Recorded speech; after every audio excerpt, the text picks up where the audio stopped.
আমার কাছে 390টা পেশেন্ট যখন ভর্তি থাকে, প্রত্যেকটা পেশেন্ট আমার কাছে আমার তিথি আমাকে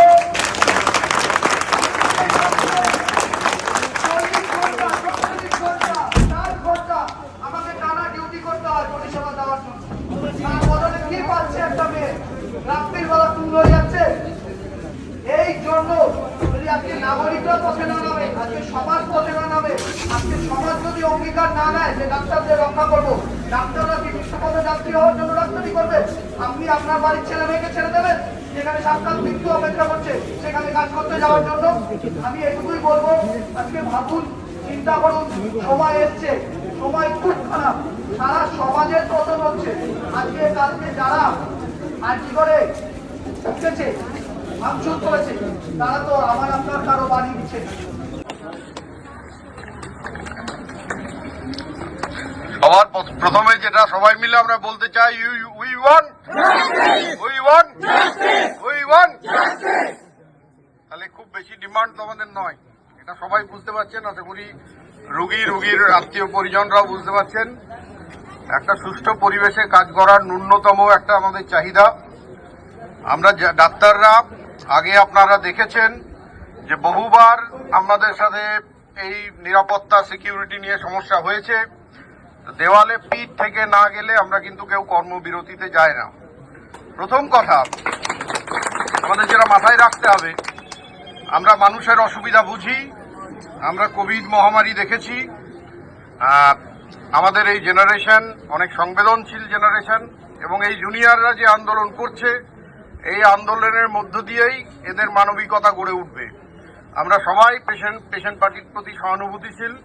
আমরাও কাজে ফিরতে চাই, এমনটা নয়। প্রচারটা যেভাবে করা হচ্ছে যে সবকিছু বন্ধ হয়ে গেছে, তা কিন্তু নয়। ইমার্জেন্সি পরিষেবা চালু আছে। আমরা সিনিয়ররা সেই পুরনো যে কাজগুলো ওরা করতো, আমরা চেষ্টা করছি যতটা সম্ভব আপনাদের সাহায্য করার। আপনাদেরও একটু আমাদের এই লড়াইয়ে সহযোগিতা করতে হবে, কারণ এটা আলটিমেটলি কিন্তু একটা সামাজিক আন্দোলন। এটা এককভাবে কোনো ডাক্তারের ব্যাপার নয়, কোনো স্বাস্থ্যকর্মীর ব্যাপার নয়। এই ঘটনা যে কারোর সাথে ঘটতে পারে। আগামী দিনে একটা সুন্দর পৃথিবীর লক্ষ্যে এই আন্দোলন কোথা থেকে একটা শুরু করতে হয়, সেটা না হয় চিকিৎসকদের দিয়েই শুরু হলো। চিকিৎসকরা আগে দীর্ঘদিন কম্প্রোমাইজ করেছে, এবং আমরা আবারও বলছি যে সার্বিকভাবে কোনো রকম পরিষেবা আমরা বন্ধ রাখিনি। আমরা নিজেদের কাজ করছি, আপনাদের একটু সহযোগিতা দরকার। তবে আগামী দিনে আজকের এই স্বাধীনতা দিবসের দিনে যে অভূতপূর্ব ঘটনা ঘটেছে ভারতবর্ষের ইতিহাসের বুকে, গতকাল মহিলারা যে রাত্রি দখলের আন্দোলন করেছেন, প্রত্যেকে আলো জেলে, প্রত্যেককে আমি কুর্নিশ জানাই। স্বতঃস্ফূর্ত, অরাজনৈতিক, একটি গণতান্ত্রিক আন্দোলন। এই আন্দোলনের মধ্য দিয়ে আমাদের প্রতিবাদ আরো সোচ্চার হয়েছে, এবং তারপরে যে কিছু আরো ঘটনা ঘটেছে, আমি সেসব ডিটেলে বলতে চাই না। সেগুলো আরো কিন্তু দুর্বিষহ ব্যাপার। আগামী ভবিষ্যতের একটা ভালো সুদিনের অপেক্ষায় আজকে স্বাধীনতা দিবস এই অঙ্গীকার নিয়ে আমরা আমাদের আন্দোলন জারি রাখছি। যত দ্রুত সম্ভব আমরা আমাদের লক্ষ্যে পৌঁছতে পারবো, অবশ্যই আমরা আমাদের পূর্ণ রূপে আমাদের কাজে ফিরে যাব। ধন্যবাদ সবাইকে। ধন্যবাদ স্যার। আমরা শুনতে চাইবো প্রদীপ স্যারের কাছ থেকে, সিনিয়র চিকিৎসক ডক্টর প্রদীপ স্যারের কাছ থেকেও কিছু শুনতে চাইবো। আজকে আন্দোলনটা যে জায়গায় পৌঁছেছে, মানুষের যে স্বতঃস্ফূর্ত সাড়া পাওয়া যাচ্ছে, সেটা খুব অভূতপূর্ব। বলতে গেলে এই আন্দোলন মানে ইতিহাসের সাক্ষী হয়ে হয়তো ভবিষ্যতে থাকবে, এবং এই আন্দোলন থেকে অনুপ্রাণিত হবে সাধারণ মানুষ। আন্দোলনটা শুরু করেছে ডাক্তাররা এবং সেখান থেকে আন্দোলনটা প্রসারিত হয়েছে সমগ্র জাতির মধ্যে। এখানে কোনো রাজনৈতিক বা কোনো রকম ভেদাভেদের জায়গা নেই। সবাই কিন্তু স্বতঃস্ফূর্তভাবে আন্দোলনটাকে সমর্থন জানিয়েছে এবং চালিয়ে যাচ্ছে। তার একটাই উদ্দেশ্য, সেটা হচ্ছে এই ধরনের ন্যাক্কারজনক ঘটনা যেন ভবিষ্যতে আর কোনোদিন না ঘটে। তার জন্য যে দাবি দেওয়া ছাত্ররা বা ডাক্তাররা রেখেছে বা সাধারণ মানুষের যে দাবি দেওয়া তারা রেখেছে সেটা যাতে পূরণ হয়। আজ সরকারেরও উচিত এই লক্ষ্যে সঠিক পদক্ষেপ গ্রহণ করা, যাতে অপরাধীরা সঠিক শাস্তি পায় এবং সঠিক অপরাধী চিহ্নিত হয়। তাহলে সরকারের মুখ উজ্জ্বল হবে বলে আমার বিশ্বাস এবং তাতে সাধারণ মানুষের আস্থা ফিরবে এবং আমরাও অদূর ভবিষ্যতে খুব ভালো সার্ভিস সবাইকে দিতে পারবো। আপনারা জনসাধারণ যারা আছেন তারা আমাদেরকে এই আন্দোলনে সমর্থন জানিয়ে যে সহযোগিতার হাত বাড়িয়ে দিয়েছেন, এতে আশা করি আন্দোলনটা আরো বেশি জোরদার হবে এবং সরকার নিশ্চয়ই সেটা বুঝবে এবং সেটা বুঝে সরকার সঠিক অপরাধীকে খুঁজে বার করবেই। এবং এটা কোনো বিশেষ কোনো কঠিন জিনিস নয়। বলছে ওপিডি সার্ভিস আর যেটা আমাদের ইলেকটিভ সার্জারি মানে যেটা এখন না করলেও চলবে ওগুলো বন্ধ আছে। আর এমার্জেন্সি পেশেন্টকে আমরা দেখছি। এই মুহূর্তে আমাদের সাথে আছেন পেশেন্ট পার্টি থেকে একজন, উনি কিছু বলতে চান, আমরা ওনার কাছে শুনবো। আপনার নামটাকে বলুন। আমার নাম সুবর্ণগিরি, আমার বাড়ি কাকরি। আচ্ছা, আমাদের যেটা কথা সেটা হচ্ছে যে এই যেটা আপনি বিগত দিন থেকে দেখছেন, আমরা বুঝতে পারছি হয়তো বিভিন্ন হাসপাতালে পেশেন্ট পার্টির উপরে একটু ঝকল যাচ্ছে, কিন্তু আমরা এই আশা রাখছি আপনারাও আমাদের কথাটা বুঝতে পারছেন। আমরা তো কোনো পেশেন্টের বিরুদ্ধে নয়, আমরা এই সিস্টেমটার বিরুদ্ধে যা আমাদের দিদি বা বোনের সাথে হয়েছে। আপনারা এই আন্দোলন বা এই গোটা মুভমেন্টটাকে কিভাবে দেখছেন? না, এই আন্দোলনটা আমরা চাচ্ছি যে এই কাজটা করেছে তার শাস্তি হওয়া উচিত বলে মনে করি। এবং আমাদের যে আন্দোলন, ডাক্তারদের আন্দোলন, আপনারা আমাদের পাশে না, আপনাদের পাশে আমরাই আছি। ডাক্তার না থাকলে আমরা বাঁচবো কি করে, রুগী বাঁচবে কি করে, এই বলে আমার বক্তব্য। আমাদের লড়াই আপনাদের সাথে না, পেশেন্টের সাথে না, এটা আপনি বুঝতে হ্যাঁ, পারছেন। এটা বুঝতে পারছি।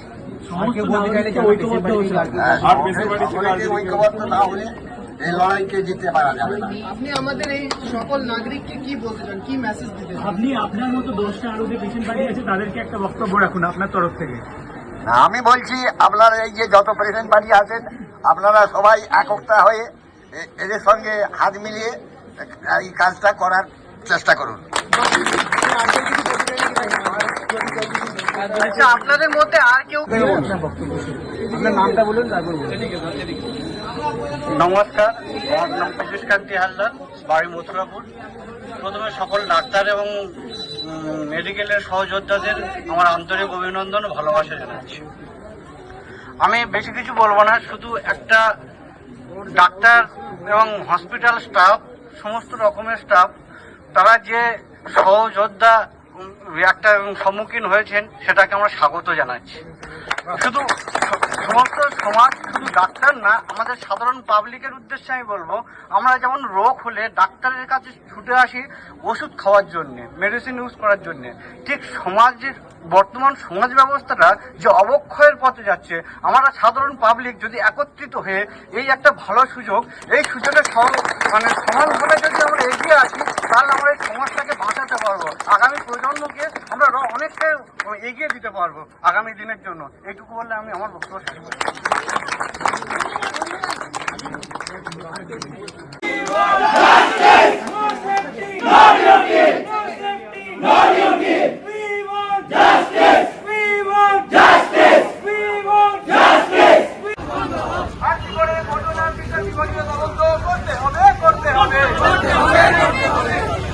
অপরাধ ধামাচাপা দেওয়ার ব্যাপারে জড়িত সকলের অবস্থান করতে হবে।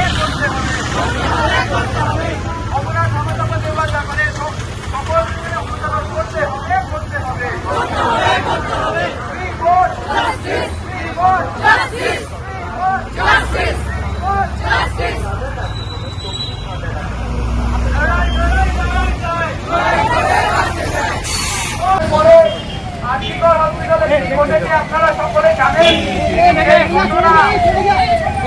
ঘটনা থেকে একটা জিনিস আপনারা বুঝতে পারছেন, দুর্বৃত্তদের কোন রকম কোন শাস্তি যদি না হয় তাহলে এই বাংলা কোথায় যাবে?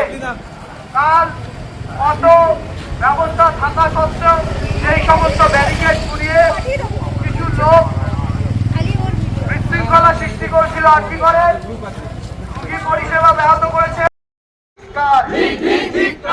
We want justice. We want justice. We want justice.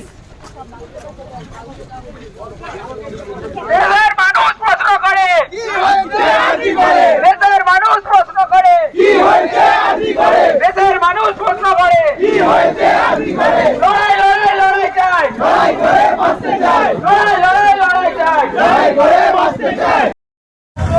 আমাদের পাশে থাকবে এবং আমাদের সীমিত ন্যায্য দাবিগুলিকে আপনারা অপূর্ণভাবে সমর্থন করবেন। ধন্যবাদ। যেমন আল্লাহ আরেকবার আপনাদের